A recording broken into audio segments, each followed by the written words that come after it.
Hi everyone. Today we are going to change the front disc pads of a Ninja 300, the ABS version of it. So there is no pretty much big difference between the ABS version and the non-ABS version.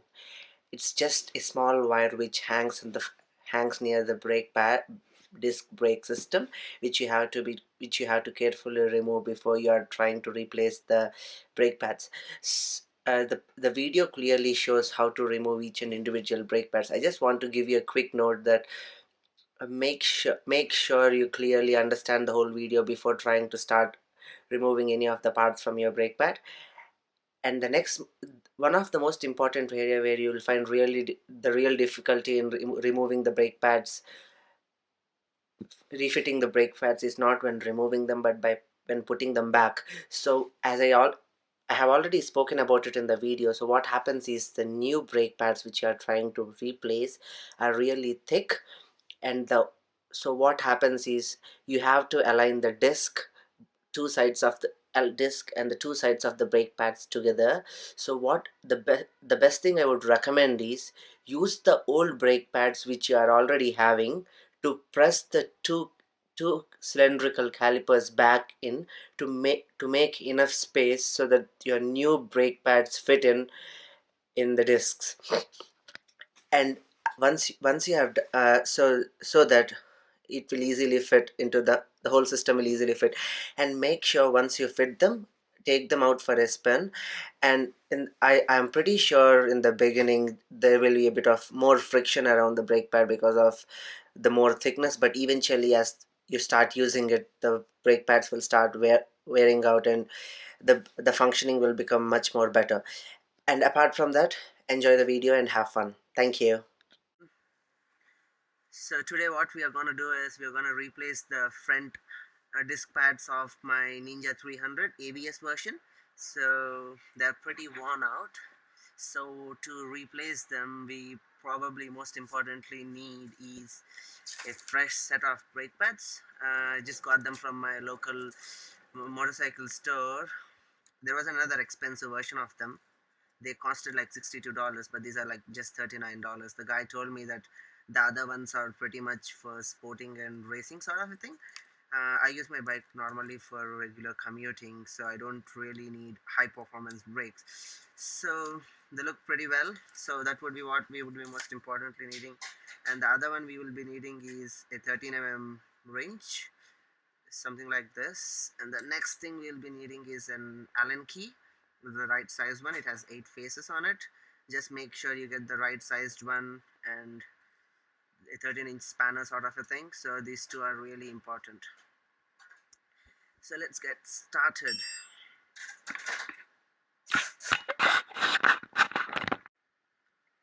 Okay, so if you see, that's the basic version of the brake pad. And let's see, so the disc pads are just there. And in order to remove them, we have to primarily remove these two nuts. This one here, that's the first one, and this the second one. If you're having a ABS version of it, there would be a small wire attached here. That's the ABS wire. Make sure you don't damage the wire or it will screw your ABS system. So the first thing is the clamp. We have to remove the clamp using the Allen key. First, remove the clamp.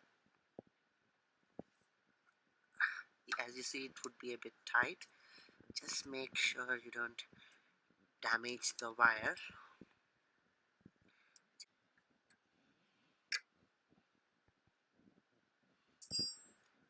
There you go. This is up. So just make sure it's out of your way while you're trying to remove everything. So the next thing we need to remove is these two nuts. Let's get started with those. To remove the next two nuts, the most important thing you would need is a spanner. That's the 13-inch spanner.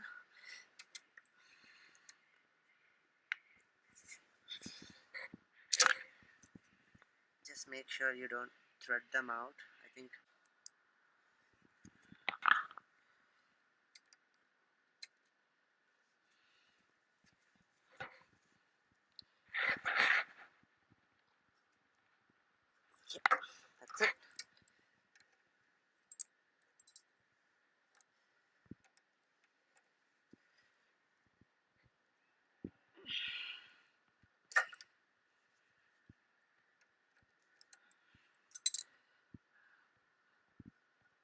So that was pretty easy. That's not hard. So what happens is, once you take these out, it takes the caliper out of the disc pads. So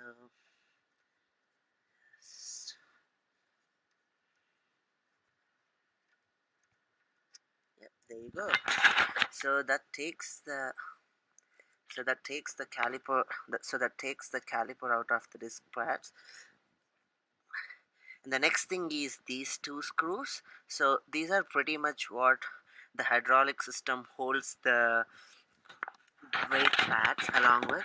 So what you can do is, you need to take the Allen key and loosen them a bit. So just make sure, before removing these nuts out of the entire assembly, just put it just make sure before you remove the nut completely, you get rid of the Allen keys, so that the whole assembly does not move. So I'm just trying to fit everything back. Just give me a minute. Yep. So that's like, just lightly tighten them, and now you can quickly, yep, that's it. So it's a bit tight, just take care. Yep, that's it. So just loosen them, don't completely remove them, and take these off. Yep, take this off as well. Yep, and I think pretty much we should be able to pull the caliper out of it. Just have to apply a bit of force. Yep, there you go, the caliper's out. And if you look at the disc pad, they're pretty worn out. I'll just take them out and show you how they actually look now. Okay, I was just trying to remove the brake pads which are worn out from the whole assembly, and I think we have to remove this entire nut which locks. We have to remove this nut which we loosened a bit, this one, from the, because if you see, the steel nut goes all the way through both the brake pads which hold both the brake pads in place. So now I'll try removing that nut.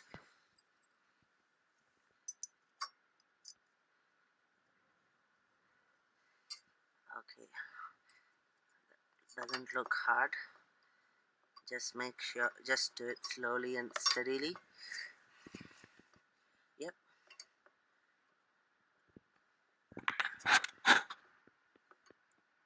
yep, that's done. We'll do this as well.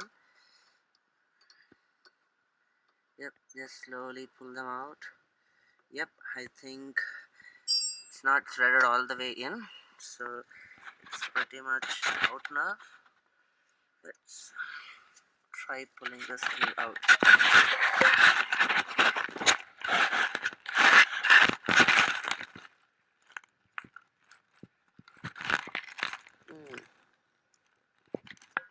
Yep.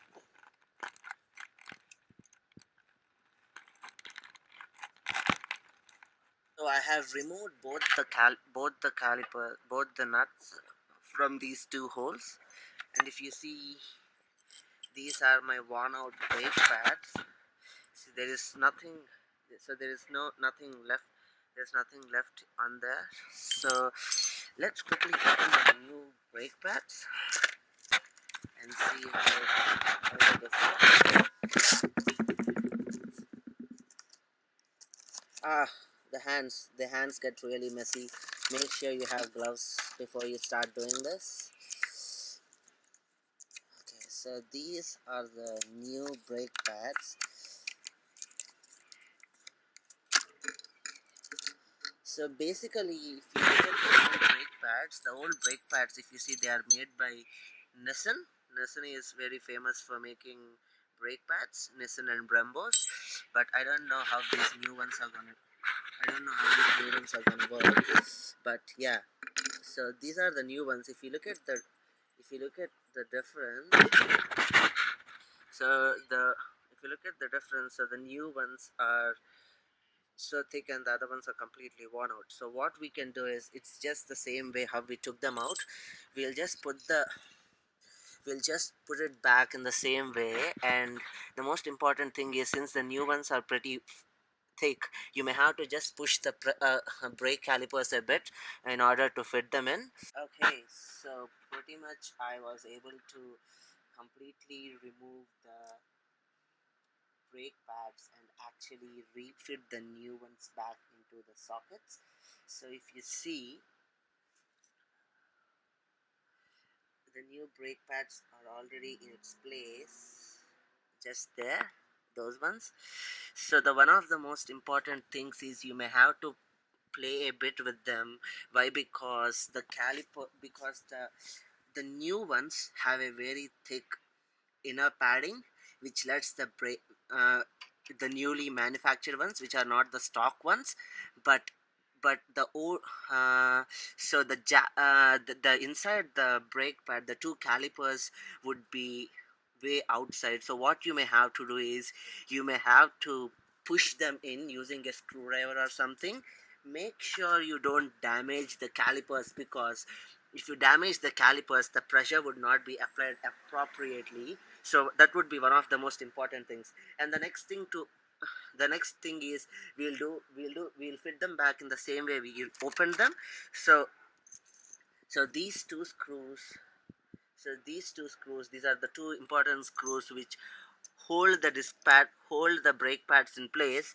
Make sure that your brake pad make sure that your brake pad and all the holes are aligned. So it should pass evenly through all the brakes, all the pads that you have already assembled. So just move your pads a bit, so that there is a small grip sort of a thing inside your caliper, which makes sure that the pads are sitting in a proper way. So you just have to push them a bit. So if you see this, I'm just trying to push it a bit, and I think this one will go now. Yep, there you go. So it's just that you have to make sure that it passes through both of them and then reaches the other side, so that both the brake pads are sitting properly in place. So if you are able to fit one of them, the other one wouldn't be a big problem. Why? Because they will fall in place. Just make sure everything is fitting really well in place, and that's it. Tighten this screw up, and don't forget to make sure these two are tight, really tight. Make sure, and don't forget to link your ABS wire back in. That will save lives, buddies. And that's it. Pretty much we are done changing the brake pads for Ninja 300, the front ones. Thank you.